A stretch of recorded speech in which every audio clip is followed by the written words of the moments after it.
હવાર હવારમાં દવણું દળાવા જવાનું હતું. અરે દવણું નહીં પણ ભાઈને દવાખાને લઈને જવાના હતા. અરે ભાઈ પડી ગયા હતા એટલે ભાઈને નાકે વાગી ગયું હતું. પેલા તો દવણું મૂકવા જવાનું હતું. અરે આયા ગળદી તો નહોતી પણ બધાય તડકાના મૂકીને વહી ગયા હતા.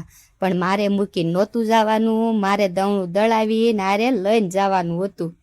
થોડીક વારમાં તો જો દવણું દળાવીને આવી ગઈ. પણ દવણું દળાવીને આવીને સીધું મારે દાળ ભાત કરવાના હતા. અરે એક સુલે દાળ ને એક સુલે ભાત. દાળ ભાત કરવાના છે. થોડીક વાર થઈને ત્યાં તો મોટા ભાઈ આવી ગયા હતા નાના ભાઈને રમાડવા. અરે ખાલી હાથે નહોતા આવ્યા, લસણ લઈને આવ્યા હતા.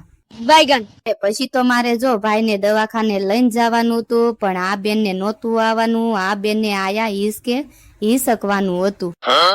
અરે પછી તો અમે સંજયભાઈ ગીગાણીના દવાખાને આવી ગયા. પણ આયા તો ટ્રાફિક ભાળીને ભાઈને તો નીંદર આવી ગઈ.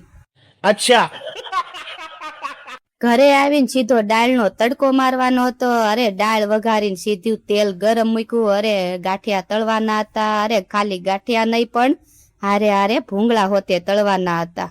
બપોરની રસોઈ બની ગઈ છે તો હાલો બધાય જમવા. તો ભૂંગળા, ગાંઠિયા, દાળ ભાત, અરે ભાખરી હોતે છે પણ હારે હારે પાવ ભાજી હોતે છે. પાવ નથી પણ ભાખરી હારે ભાજી ખાવાની છે. તો અમારો વિડીયો ગમે તો લાઈક અને સબસ્ક્રાઇબ કરજો.